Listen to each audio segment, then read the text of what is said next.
Boa noite, pessoal. Para quem estava aqui ontem com a gente na abertura, já me conheceu, eu sou o Ricardo Capra.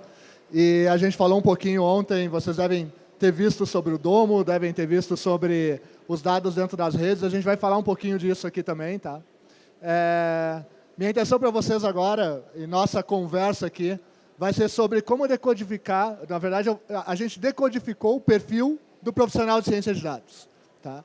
E o que a gente vai falar nesses próximos 45 minutos aqui com vocês, o que eu vou trazer para vocês nesses 45 minutos, é sobre quais são as características, perfil, tipo de trabalho, como funciona a vida de um cientista de dados no dia a dia, o que ele produz, o que não produz. Tá?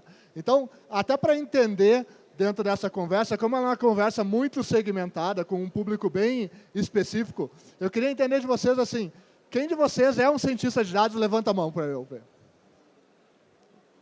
3 pessoas, 4 pessoas, 2 são do meu time, então vamos desconsiderar. Tá? Além das 2 são... Outra pergunta, quantos de vocês são da área de tecnologia? Agora estão mais em casa. Né? Quantos de vocês são da área de ciência? Deixa eu caracterizar. Ciência é matemática, estatística, física. Bacana. E quantos de vocês são da área de negócio? É só para dimensionar a nossa conversa. Bacana. Então, a gente tem aqui 100% com alguma relação direta com tecnologia e o restante dos blocos que a gente vai acabar falando aqui. Tá? Bom, como eu comentei, meu nome é Ricardo Capra. No meu dia a dia, tá, eu lidero a Capra Data Science e um instituto de pesquisa de ciências de dados da Capra. O que a gente faz no dia a dia é construir metodologia para ciências de dados e para a cultura analítica. Tá? Nos nossos laboratórios, a gente tem os pesquisadores, os times de desenvolvimento de método, para que as empresas possam acelerar o processo de uso de dados dentro da empresa. Isso tem um pedaço que é cultura, isso tem um pedaço que é ciência, isso tem um pedaço que é analytics. E a gente vai misturar um pouco disso hoje. Tá? Só para vocês entenderem, as metodologias que a gente desenvolve, os algoritmos que a gente ajuda as empresas a utilizar, tá? São usados por companhias de todo mundo. Tá? Então, as companhias que usam esses produtos hoje, companhias que estão ligadas conosco, são empresas de todos os tamanhos, tá? A maioria empresas grandes, que estão implementando uma cultura analítica ou possuem uma cultura analítica e estão acelerando isso. Então, os métodos e tudo que a gente está estudando está vindo embasado numa boa carga de informação aqui. Tá? Como eu comentei com vocês, é importante colocar que a gente está preocupado lá com 3 blocos. Tá? A primeira é de pesquisa e desenvolvimento de metodologia. O segundo é sobre projetos de construção de ciência de dados com alta complexidade. E o terceiro é com educação. Os projetos de educação é que fazem a gente vir até aqui, de cultura, construir junto com vocês o Domo aqui, que eu vou mostrar um pouquinho disso aqui. Tá? Então, é o que faz a gente dar espaço aqui. Eu perguntei para vocês sobre as áreas de atuação, exatamente porque sempre que a gente entra num negócio, estão envolvidas sempre 3 áreas. Uma área de negócio, uma área mais analítica e uma área mais de tecnologia. Tá? O papel que a gente tem é sempre trazer metodologia para isso acontecer. Então, nosso papel é meio que traduzir uma metodologia mais simples para que as áreas de negócio, tecnologia, ciência e técnica acelerem isso de uma forma mais rápida dentro do negócio. Tá? Só estou fazendo uma breve introdução, porque vocês vão fazer essas perguntas durante a nossa conversa. Quando a gente entra numa companhia e o cientista de dados começa a entrar dentro de uma companhia, começa a acontecer um processo de evolução data-driven. O que é isso? Uma mentalidade de uso de dados mais própria. Tá? E a gente tem lá uma curva de maturidade data-driven que mostra como é que as pessoas crescem e evoluem com o uso de dados. Tá? O que a gente gostaria e o que a gente imagina é que com essa evolução que a gente vai ter ali na frente, são companhias muito mais analíticas do que hoje. Então, o futuro vai ser muito mais analítico do que é hoje. Tá? A gente gosta até do lema e de carregar o mantra de que sempre que a gente torturar dados de uma forma bacana, eles vão acabar confessando alguma coisa importante para a gente. Tá? Então, a gente acredita que torturar dados é uma forma de extrair valor e coisas importantes de dentro dele. Tá? Bom, o que a gente está falando de cientistas de dados? Esse ano a gente publicou uma pesquisa, uma importante pesquisa, um importante estudo lá nos Estados Unidos e replicou aqui para o Brasil, tá? Que fala de... São 7 coisas importantes que vão acontecer em 2019 sobre dados. Tá? esse Data Thinking, que é uma forma de explorar isso, traz 7 pontos, como eu comentei. A gente fala de infoxication, a gente fala de privacidade, a gente fala de algoritmos errantes. Eu vou mandar, no final aqui vai ter o link para vocês poderem baixar essa pesquisa completa, mas a nossa conversa aqui é sobre uma coisa que está acontecendo, que é uma bolha de cientistas de dados. O que a gente está vendo é que cientistas de dados virou uma grande febre. Está todo mundo falando disso, todo mundo quer ser cientista de dados, todo mundo está trazendo isso como um tema relevante para a discussão. Tá? O que a gente acabou percebendo é que as tarefas de programação, estatística, negócio, a gente está tentando reduzir elas dentro de um profissional que resolva todos os problemas. Então, quando a gente vê uma vaga de cientista de dados dentro da internet, por exemplo, tem lá, ele tem que saber programar, ele tem que saber estatística, ele tem que saber matemática. E a nossa pergunta, o que a gente está provocando aqui nas conversas, e o que a gente estudou e trouxe para vocês, é se isso cabe dentro de um profissional só. E eu estou falando isso pelo seguinte, tá? Pensem que antes da gente falar dos cientistas de dados, a gente tínhamos 3 outros profissionais ali envolvidos nisso, tá? Um deles eram os estatísticos, os programadores, techs e os analistas de Business Intelligence. São 3 profissionais que agora a gente tem uma curva dos cientistas de dados crescente, tá? Os cientistas de dados, ele foi as pessoas de estatística tiveram nos últimos anos, tá, um crescimento dentro da atuação deles. Eles começaram a ser procurados pelos negócios. Tá? As empresas começaram a dizer assim, eu preciso de um estatístico. Essa curva com os programadores está sendo diferente. Aumentou o número de procura por estatística e diminuiu o número de procura por tecnólogos específicos para dados. Tá? Obviamente que a tecnologia, a revolução digital, a transformação digital está acelerando que todas as pessoas conheçam a tecnologia do negócio, mas estamos pensando aqui em dados. E o terceiro bloco, que é o Business Intelligence, o Business Analytics, a pessoa de negócio que sabe analisar dados, tá? Ela teve também uma queda nos últimos anos até aqui, até 2018. Tá? E a curva que cresceu absurdamente foi a de cientista de dados. Então a gente pensa assim, uma profissão que não existia até poucos anos atrás, hoje tem uma curva de crescimento absurda, e a questão é, o que esse cara faz? Qual é o trabalho desse cara que veio e substituiu outras profissões de uma forma tão ampla e entrega uma coisa desse tipo, né? Então, esse estudo está completo, está lá dentro de capra.instituto/2019 para vocês baixarem, tá? Mas eu queria que a gente se concentrasse sobre as características e trilhas de conhecimento do cientista de dados. Hoje eu vou mostrar para vocês caminhos para se tornar um cientista de dados completo, tá? Ou o unicórnio dos cientistas de dados. Tá? A gente vai ver todos os caminhos possíveis para isso. Tá? Bom, essa história começa, obviamente, eu não vou me estender, esse é um pedaço que eu vou passar muito rápido, na história de Big Data.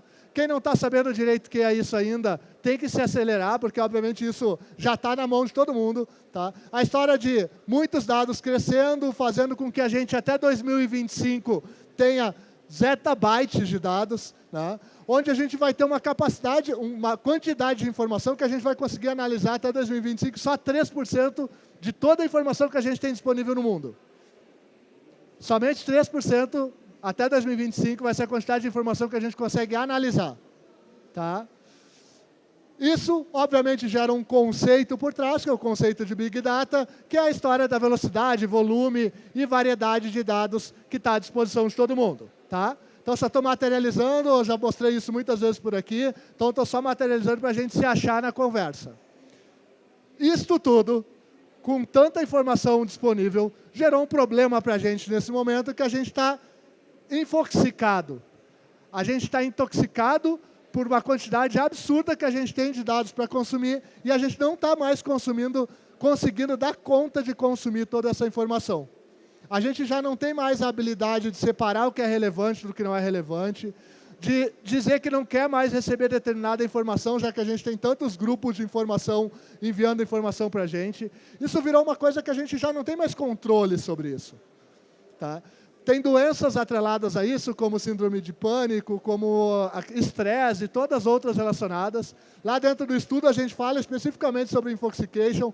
Procurem a palestra que a gente fez ano passado aqui. A gente falou muito de infoxication, mas o que eu estou preocupado hoje em trazer para vocês é que aqui surgiu uma nova área. Aqui, no meio dessa intoxicação por consumo excessivo de informação, surgiu uma área que precisa organizar todos esses dados e essa informação que está disponível.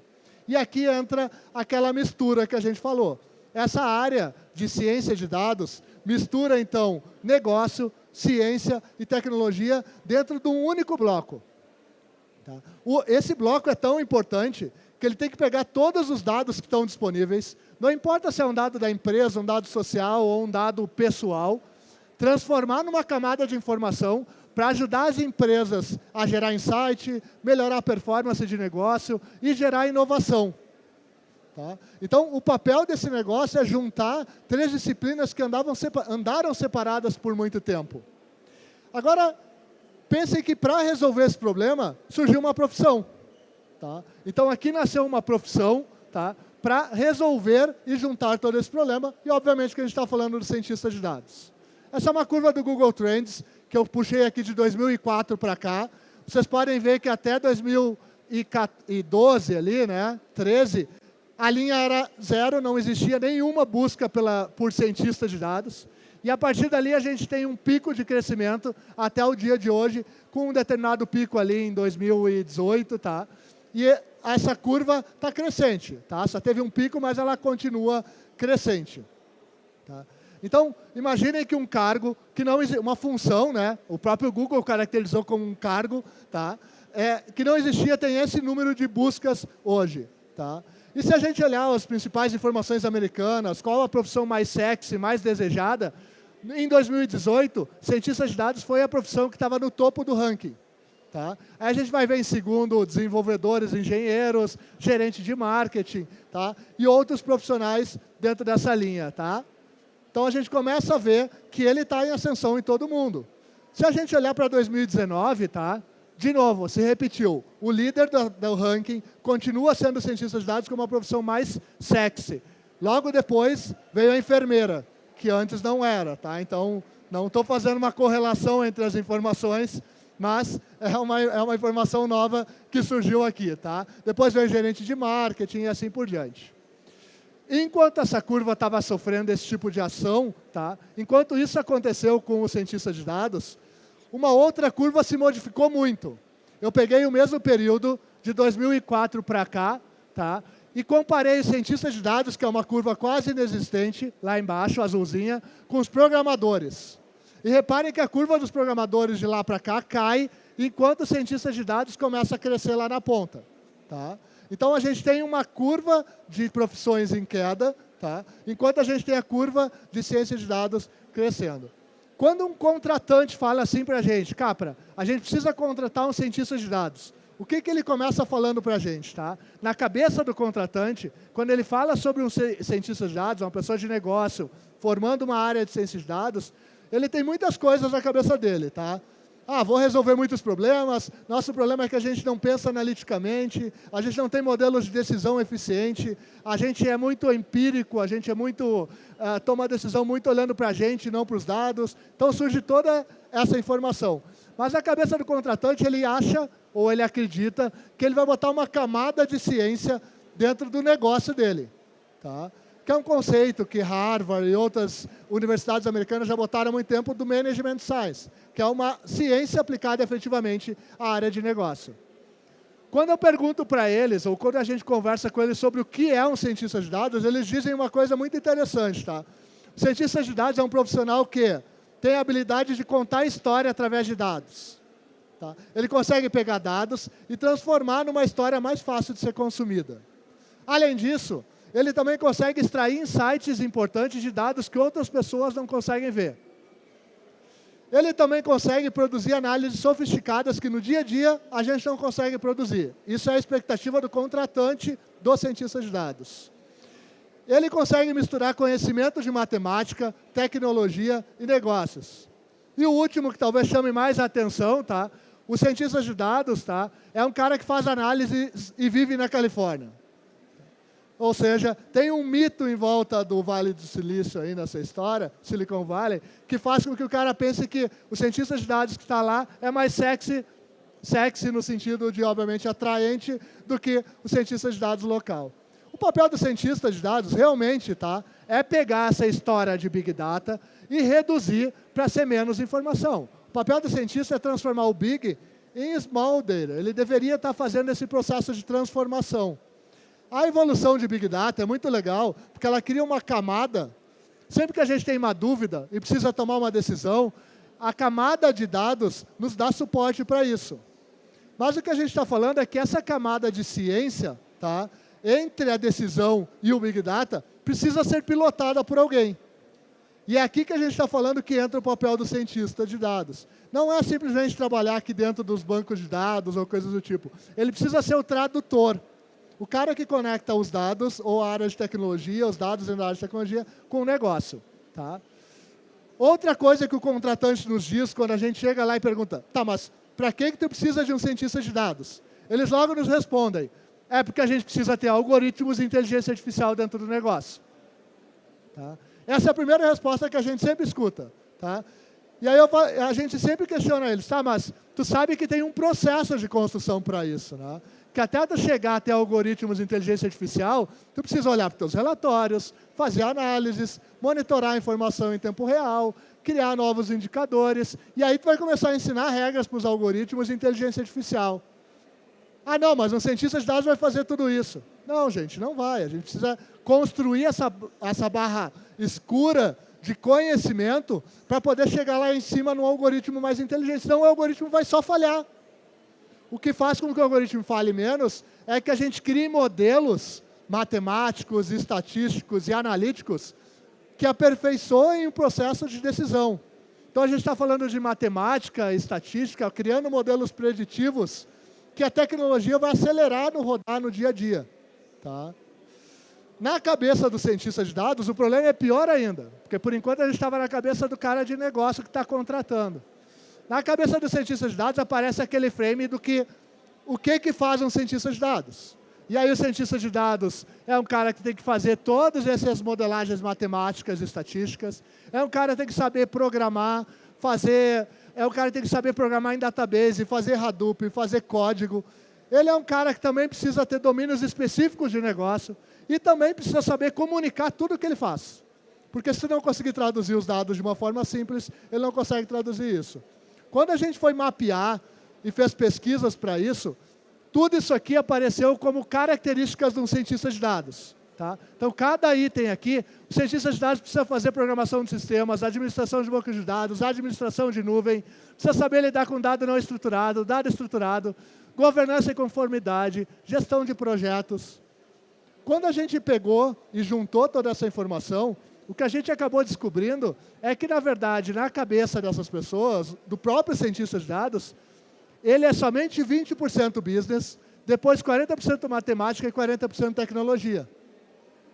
Na hora que ele fala disso, ele separa cada ferramenta, cada recurso, cada coisa que ele usa no dia a dia dele, aparece 1 milhão de ferramentas lá.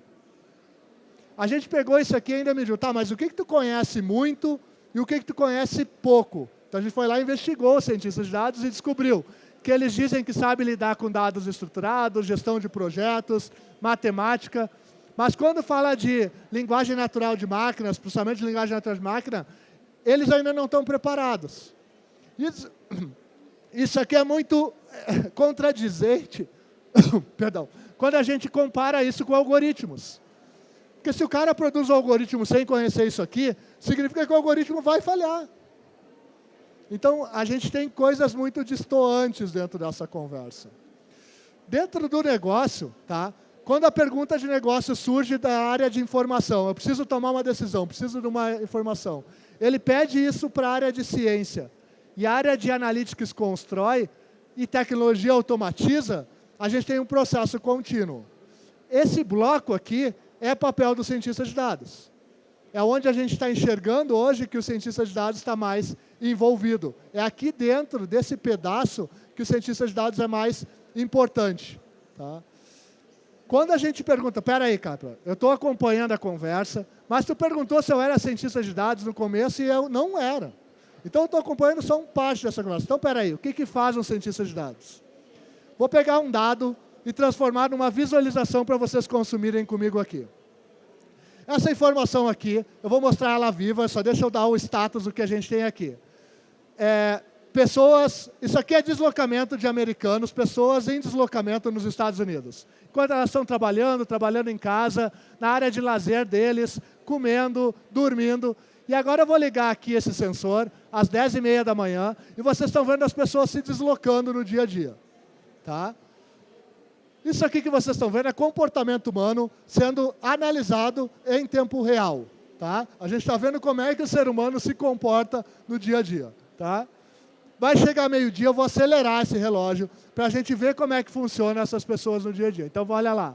Vou dar uma acelerada e vocês vão ver as pessoas no dia a dia delas, o que acontece. Então, vocês vão ver, por exemplo, olha lá, 1h15 da tarde, tem 4% das pessoas nos Estados Unidos estão dormindo. Tá? Aí a gente vai ver que tem 31% trabalhando em casa, no trabalho, 11% em casa. Né? Só tem 4% das pessoas comendo. Vai chegando o final do dia nos Estados Unidos, tá? Vai aumentando o número de pessoas que vai lá se alimentar, comer, beber. Tá? Então, 10, 9, 10%. E logo depois, tá? A gente consegue ver o movimento pré-esportes. Então, só 2% dos americanos estão praticando esportes no final do dia. Né? 14% se alimentando comendo. E aí a gente começa a ver uma debandada para a galera ir dormir. Tá? Elas vão se transformando em pontinhos amarelos e vão indo dormir lá. Tá? O que vocês estão vendo aqui é uma análise de dados estática transformada em vida. Como assim? Aqui eu tenho dados estáticos. As pessoas preencheram um relatório, um questionário, e me entregaram essa informação, que horas elas faziam que cada coisa do dia. E aqui a gente está vendo agora que à meia-noite lá, né? Olha, tem 91%, 92% das pessoas dormindo, e aqui a galera da campus trabalhando, 1% da galera da campus trabalhando. Tá? O resto está lá em casa dormindo, está lá na casa deles dormindo. Tá? Então, isso aqui está mostrando comportamento. O papel do cientista de dados é pegar esse dado bruto e transformar numa visão mais amigável. Vocês estão vendo pela primeira vez essa informação e vocês conseguem traduzir. Ela está simples de ser consumida, ela está amigável. A única coisa é que ela está visual e transformada numa análise para ajudar vocês a tomar uma decisão. Imagina que vocês sejam dono de um restaurante e tenham essa informação. Ou que vocês tenham um aplicativo de pedir comida em casa, né? Delivery de comida. Essa informação ajuda vocês de alguma forma? O que tem aqui? Só tem um dado qualificado, organizado e visual. Tá? A gente poderia fazer isso com vários dados comportamentais. Tá? A gente poderia pegar e entender os motivos dos divórcios por ocupação. Tá? Relacionar divórcio com ocupação e trabalho das pessoas. Tá? Então, a gente vai ver aqui, ó. Aqui tem a média de divórcio em rosa. Tá? Então, as pessoas que mais se divorciam para cima e as que menos se divorciam para baixo. Então, vocês podem ver que as pessoas de matemática e computação são as que menos se divorciam. E já lá, os bartenders são as pessoas que mais se divorciam, junto com os gestores de games. Tá? Quando eu passo isso aqui, eu fico navegando, eu começo a ver as outras pessoas que estão dentro disso. Tá? Mas eu consigo fazer uma análise mais simples, eu consigo fazer uma correlação de coisas que normalmente a gente não correlaciona. Eu poderia cruzar isso aqui com remuneração também, né? Dizer o seguinte, não, espera aí, as pessoas com média de salário menor se divorciam mais do que as pessoas com média de salário maior. Isso aqui está muito claro. Tá? Então, eu consigo ver nesse gráfico que as pessoas com mais média salarial se divorciam muito menos do que as pessoas aqui com menos salário. Tá? Tá aqui o bartender, está lá o gestor de games, né? E a gente consegue ver isso fisicamente aqui. A gente só está organizando a informação e deixando ela mais simples. Então, o papel do cientista de dados é meio que simplificar e traduzir essa informação. Se vocês entrarem nos nossos clientes, o que vocês vão ver são essas informações que estavam dentro de banco de dados dormindo, vamos usar esse termo, e a gente acordou elas dentro de dashboards, dentro de sistemas de informação. Esse é o sistema de tomada de decisão da Rede Globo lá, tá?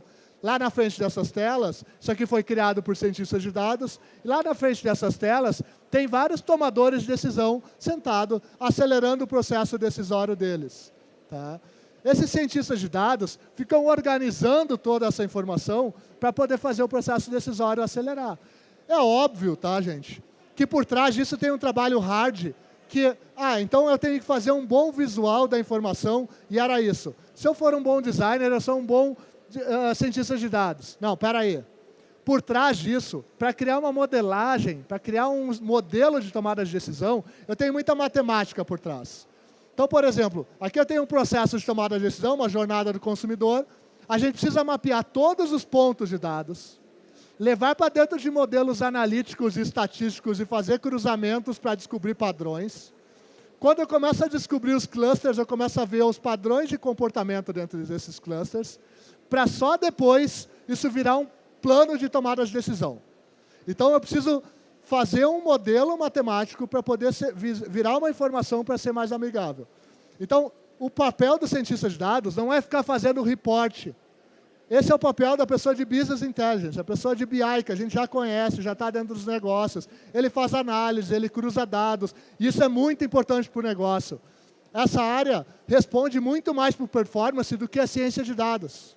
O papel da ciência de dados é fazer o que é futuro e cruzamentos não tradicionais do negócio. O resto tem que trazer para a área de performance, porque performance eu preciso movimentar muito rápido. O cientista de dados tem que fazer uma descoberta que ainda não foi feita. Ele tem que fazer algo que ainda não existe. E para exemplificar isso, tá, eu peguei um caso que a gente construiu aqui dentro para poder trazer para vocês dentro do conceito do que significa o novo.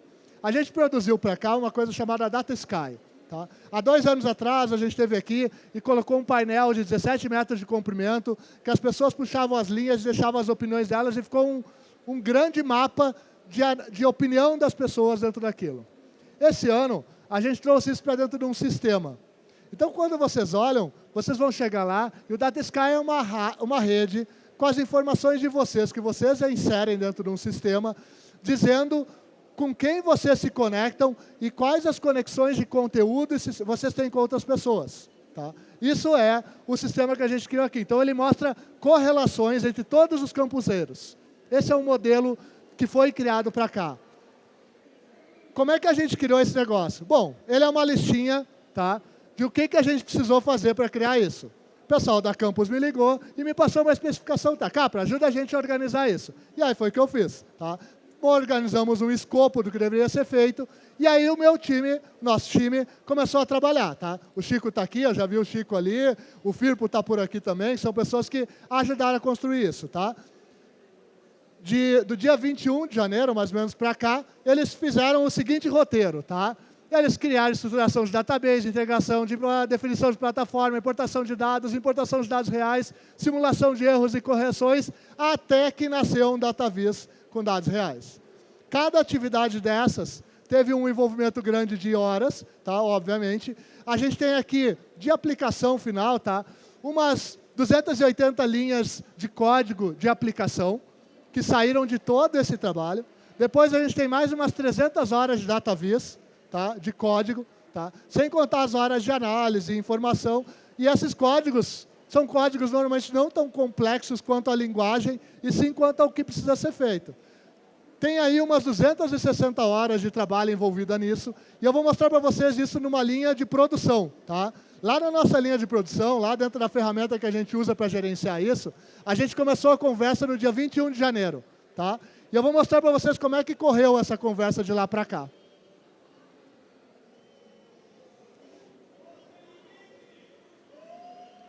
Quatro pessoas falando sobre o projeto. Isso tudo aconteceu de conversa de lá para cá para produzir uma visualização de informação que está dentro de um espaço aqui. Tá?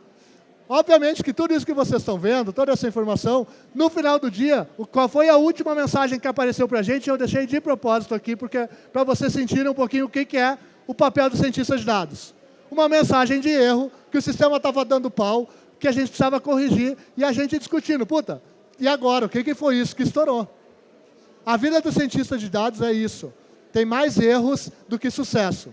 A gente erra porque a gente está criando uma coisa que não foi criada ainda. A gente está pegando uma hipótese e transformando numa visualização, aqui nesse caso, uma visualização de dados, para que as pessoas possam consumir de uma forma mais simples. Tá? É óbvio que quando a gente olha para o Data Sky, que não teve lá dentro do domo ainda, tá? É muito legal ver isso produzido, né? Porque quando a gente olha isso, tá? Como sistema, como lógica, o que a gente fez é uma coisa incrível. Ele tem um mapa estelar com todas as pessoas da campus conectadas dentro desse mapa, tá? E lá nesse mapa de informação, tá? Lá dentro desses espaços, a gente está vendo cada conexão de cada pessoa. Tá? Do que vocês gostam, com quem que vocês conectam, quais as preferências que vocês têm. Né? Então, isso tudo está lá dentro do domo. Tá? Essa informação aqui, quando a gente olha o resultado final, é muito legal. É muito legal ver uma rede de vocês dentro de um espaço criado numa linha de tempo de os últimos 10 dias, 15 dias, para fazer com que as outras pessoas pudessem olhar os dados e analisar dados. Esse é o papel. Isso aqui nunca foi criado. Então, o papel do cientista de dados é criar algo novo, traduzir essas coisas. Tá? O que a gente está analisando e para que serve isso tudo? Tá? A gente consegue analisar nisso que a gente coletou de dados, os perfis, as preferências, gostos, as conexões que vocês têm com outras pessoas pelas preferências de vocês, tá? Quais os clusters de interesse que existem aqui dentro, tudo isso a gente consegue analisar. Tá? A gente consegue ver o funcionamento da rede viva, né? A gente consegue ver ela se comportando. Ah, essa pessoa que é conectada com aquela outra pessoa, que mudou o gosto dela durante a campus e se transformou durante. Tá? Então é muito bacana ver isso. Tá? Para produzir esse negócio aqui, que está dentro desse domo, é uma coisa simples. Ele tem alguns skills necessários. Tá? A gente computou e sentou com vários times de ciência de dados para computar todos os skills que um cientista de dados precisa ter. E a gente descobriu 206 skills. Tá? Então, um cientista de dados, para ser um cientista de dados muito incrível, precisa ter 206 skills plenamente desenvolvidos. Tá? O que a gente fez? A gente transformou isso num mapa. Tá? Esses 200 skills, eles partem desde um momento de uma cultura analítica, de conhecer o que significa dados, o que é um data lake, o que significa uma governança de dados, o que significa automatizar um processo. Né? E aí depois a gente pode começar com as coisas mais básicas. O que significa uma visão OLAP, o que significa ETL, o que é o JSON, o que é o NoSQL. Então a gente foi mapeando cada uma das coisas. A estatística, o que está dentro da estatística? Histogramas, os teoremas, o que a gente tem, todos os modelos estatísticos. Né? Dentro de código, todas as formas de codificar. A gente foi mapeando cada uma das funcionalidades e nível de desenvolvimento. Isto aqui, tá? Eu estou passando assim, vocês já vão entender por quê. Tá? Ele virou um mapa, tá? Na verdade, tão completo e com essas 200 skills aqui, tá? Que mapeou todas as possibilidades de um cientista de dados que ele precisa conhecer para poder trabalhar. Tá? Lá no final, isso virou um negócio desse tamanho aqui.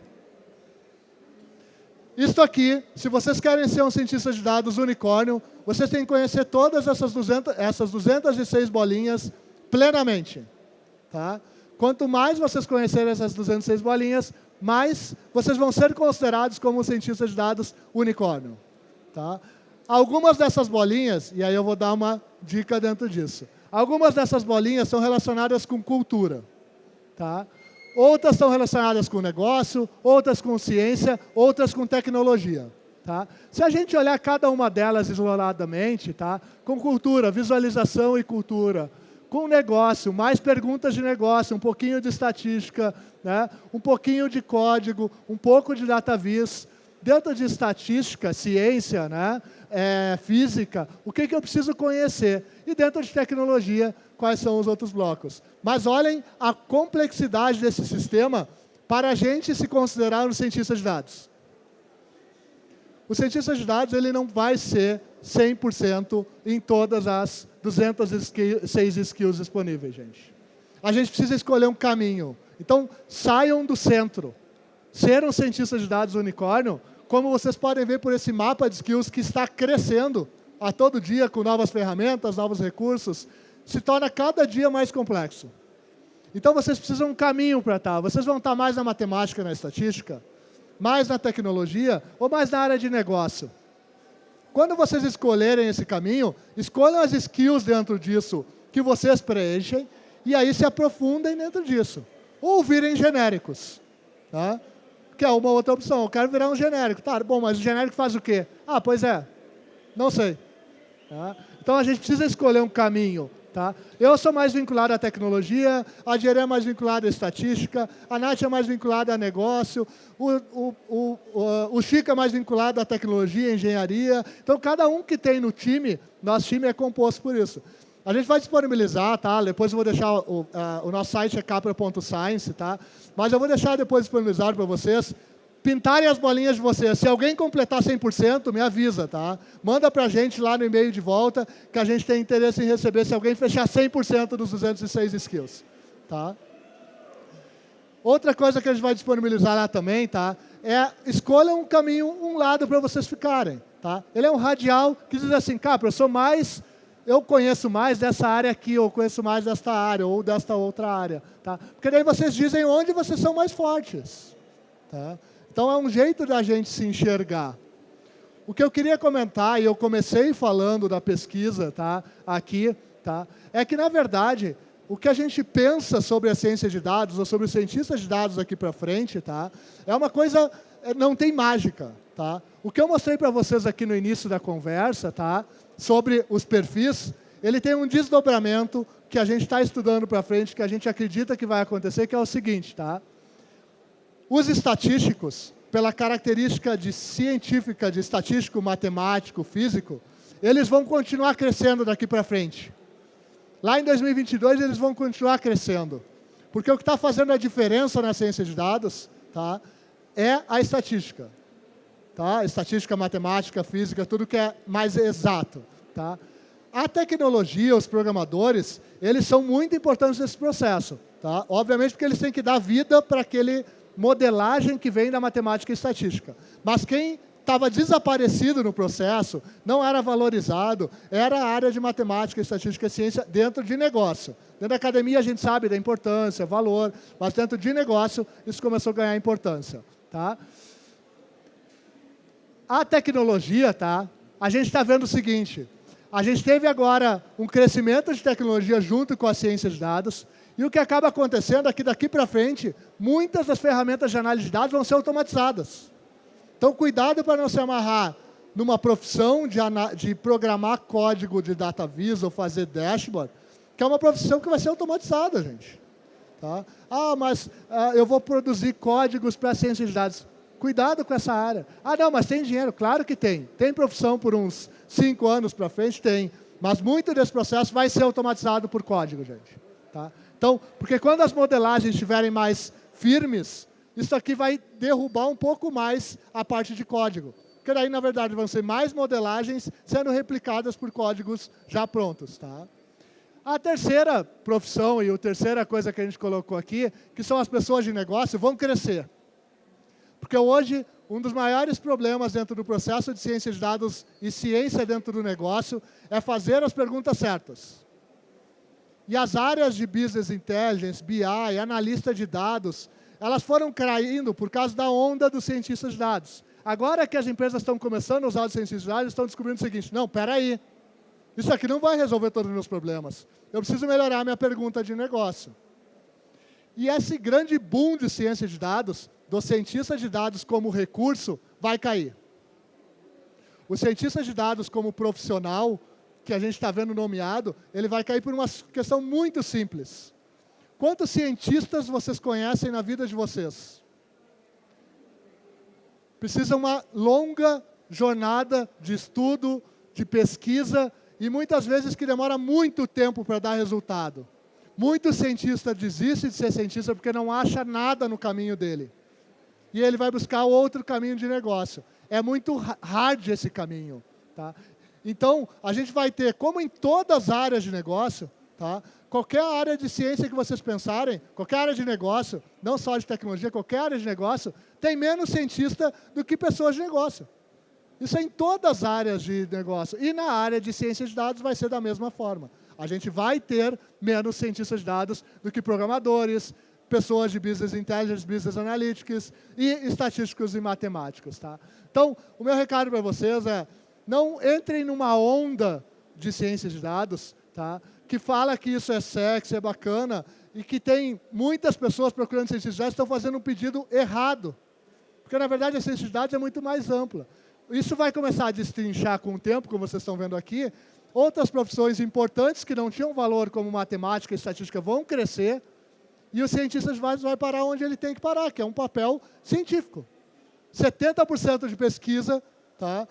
10% de desenvolvimento, porque tem que achar as coisas relevantes para produzir, tá? E 20% de aplicação. Tá? Esse é um papel, e isso é a vida de um cientista, tá, gente? Então, é só para a gente tirar um pouco, não tirar o glamour. É legal ser cientista, é incrível. Tá? Só que o mercado disso não é do tamanho dessa bolha que está se falando. Tá? Então, hoje o meu recado para vocês era esse.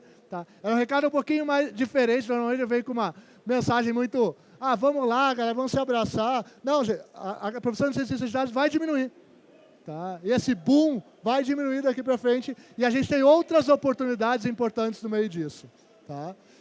Gente, meu recado é esse. O material que eu comentei, tudo em cabra.sci, se vocês acham, os links, as informações disponíveis, é só ir lá, está tudo disponível. A gente vai disponibilizar esse mapa para vocês pintarem. Se alguém fechar 100%, devolve para a gente por e-mail, por favor, a gente vai adorar falar com vocês, tá? Se tiver fechado 100% das 206 skills, tá? A gente vai adorar falar com vocês. E eu fechei agora com 5 minutos para, se alguém tiver alguma pergunta, alguma coisa. De qualquer forma, obrigado por estarem aqui acompanhando e estar com a gente, tá?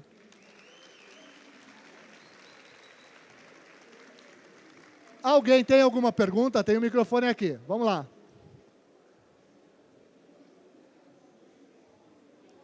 Alô, boa noite. Oi.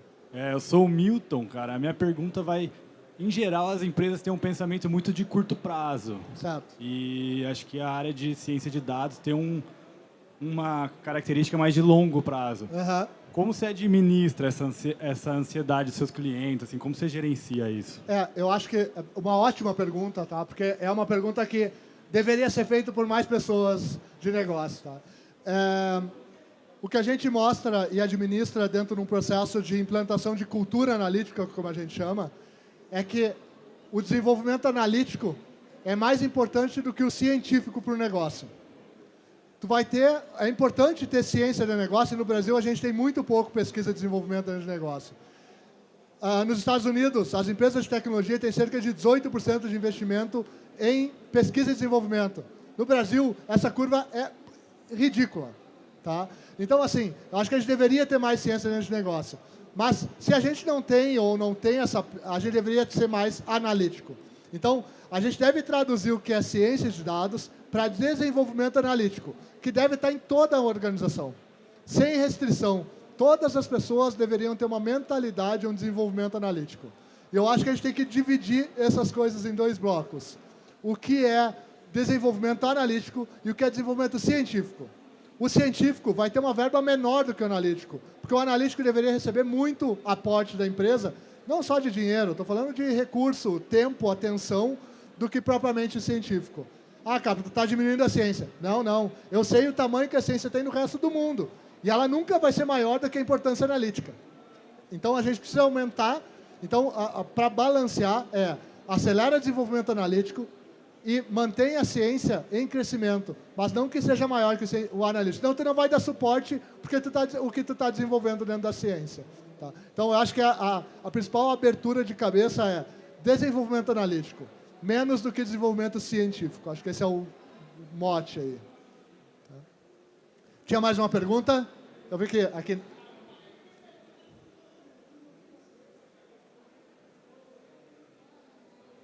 Bom, a minha pergunta é basicamente sobre o futuro, né? Assim, a profissão de cientista de dados já é uma profissão recente, atual, e, pelo que você demonstrou, ela não tem uma perspectiva de ter um crescimento tanto no futuro. Não tem sustentação. Não tem sustentação. Então, assim como outras profissões, elas estão sendo substituídas, automatizadas, claro. Enfim. Qual a sua perspectiva para os próximos anos? E se o cientista de dados for decair como profissão, quais podem crescer no lugar dela? Assim como ele está crescendo no lugar do programador, do matemática, assim por diante. Eu acho que o último slide ali responde exatamente um pouco disso, tá? Aquelas 3 profissões individuais, tá? Ciência dentro de estatística e matemática, tecnologia dentro de código, database e tal, e business analytics dentro de uma forma de análise de dados maior, são as que vão crescer enquanto a ciência de dados vai ter uma queda dentro desses próprios cenários. Tá? Até porque o que tu falou tá até dentro do book ali, tá? Que eu sugeri que vocês baixem, que a gente acredita que 40% do trabalho de cientista de dados, num prazo muito curto de tempo, vai ser automatizado. De cara. Tá? Alguém vai criar um código e vai substituir 1% do outro, e aí a gente vai ter 40% ali de cara. Assim. Então, isso já vai derrubar uma boa parte dos cientistas de dados que fica fazendo o trabalho braçal, de uma modelagem, que ele leva 2 dias e precisa de um time de 15 pessoas para ficar fazendo um modelo estatístico, que daqui a pouco uma máquina pode começar a gerar insights de uma forma melhor. Tá? Então, essa é uma das coisas. Tá? Então, eu acho que são essas 3 profissões que crescem e a ciência de dados dá uma retraída. Ela continua muito importante. Tá? Se alguém tem esse sonho de ser um cientista, não desiste, tá, gente? Mas queira ser cientista, tá? E não um analista ou uma coisa do tipo, que são profissões diferentes. Sabe? Obrigado. Valeu. Mais uma pergunta? Vamos lá. Obrigado. Geralmente, os exemplos que você usa são implementados dentro de alguma empresa ou instituição para você organizar aqueles dados. Você tem algum exemplo desse tipo de trabalho sendo mais ou menos voltado para o conhecimento do mundo, da humanidade, assim, dos dados que estão sendo gerados todos os dias desde o início? Eu poderia te dar várias respostas para isso, tá? Uma delas é o Domo. A gente está aprendendo sobre o comportamento de vocês como sociedade e trazendo para dentro de uma visualização. A gente está aprendendo muito sobre comportamento ali. Eu entendo a tua pergunta, obviamente, vou estender ela, mas é só para dizer que pode estar em qualquer coisa. Tá? Mas, especificamente sobre a tua pergunta, aqui dentro da campus, a gente está fazendo um hackathon, por exemplo, junto com a Unicef, esse ano, sobre educação. Fez ano passado e está replicando agora aqui dentro. Para resolver problemas a partir de dados abertos, de entender e identificar problemas dentro da educação que podem ser aceleradas através de dados. Tá? Então, a gente já fez isso com educação, já fez isso com saúde, e tem muitos dados públicos para a gente usar para fazer isso. Tá? Então, acho que tem muita aplicação para a sociedade, por isso que quando a gente fala em missão lá do Instituto, a gente está pensando no desenvolvimento analítico de sociedade, de organizações e sociedade. Tá? Então, isso são muito mais iniciativas de educação, cultura, obviamente, tá? Mas dentro de aplicações específicas, a gente pensa mais em hackathons, para que as pessoas possam replicar isso, levar para mais gente. Né? Então, é um jeito de que pessoas apliquem no dia a dia delas. Tá? A tua pergunta é legal, porque ela conecta num ponto que a gente acredita muito, que daqui para frente, todo mundo vai precisar ser analista de dados. Todo mundo vai precisar analisar dados. A gente está carregando no nosso bolso uma quantidade de dados absurda, né, sobre a gente mesmo. Se tu não analisar esses dados, quem vai analisar?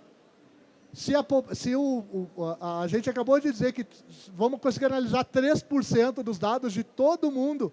Tu acha que vão analisar os teus dados?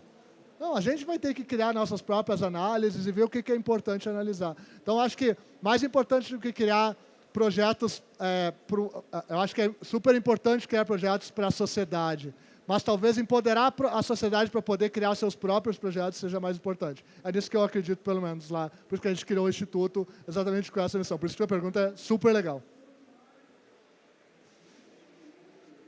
Fechou meu tempo. Mais uma. Mais uma.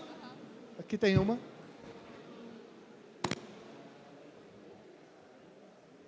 Vamos lá. Sobre a questão da profissão de cientista de dados, já que tu vê que ela vai falecer ou vai diminuir significativamente... Vai parar o boom, vai reduzir esse boom de falar sobre essa profissão. Então, se ele vai reduzir esse crescimento, acho que ela vai ser incorporada pela academia, por empresas de consultoria que vão multiplicar atendimentos em clientes? Eu gostaria de responder essa pergunta no que eu acredito, que é, as empresas deveriam investir em pesquisa e desenvolvimento dentro delas mesmas. Criar seu próprio laboratório de ciência dentro do próprio negócio e operar um pedaço disso, que seja com 1, 2, 3 pessoas, uma operação pequena de ciência de dados dentro do próprio negócio. Tá? Mas eu acredito que a realidade vão ser contratados mais academia do que hoje se contrata para exatamente esse tipo de aplicação. Tá? A gente sabe que a academia, para aplicação de negócio, tem um timing diferente, tá? Então, leva um timing diferente para aplicar. Então, eu acho que sim, tá? As consultorias têm um espaço para isso, mas eu acho que a consultoria deveria estar mais centrada em ajudar no desenvolvimento analítico do que o científico. Deixem esse pedaço para a academia ou para empresas muito especializadas em ciência, tá? Ou que a própria empresa construa a sua área de ciência, se ela é uma empresa de tecnologia que precisa de dados de uma forma muito maior do que outras empresas. Mas acho que as consultorias, empresas de serviço e as grandes empresas de consultoria, tá? Todas elas, tá? Não vou citar nomes para evitar problemas, já estão criando grandes times de operações analíticas para dar suporte para os clientes. Tá? Eu acho que a oportunidade de negócio para empresas em volta de dados está em cima da camada analítica e não da científica. Então, para a oportunidade de negócio, eu colocaria minhas fichas em analytics e não em ciência. Porque esse lote é maior. Tá? Aí você vai dizer, tá, mas Capra, tu é um laboratório de ciência de dados. Sim, gente. Lembrem que eu sou uma empresa desse tamanho, que escolheu ser pequena para trabalhar com projetos grandes. Eu sou uma boutique, eu não sou uma empresa. Tá? Se vocês quiserem ser uma empresa grande, vão para analytics, não para a ciência, que a ciência ela é muito restrita. Né? É claro, é sexy, é legal, trabalhem com isso, quem quiser, busquem isso. Tá? Eu não quero diminuir a importância disso, mas mercado é analytics e não ciência. Gente, muito obrigado, uma boa noite, aproveitem a campus.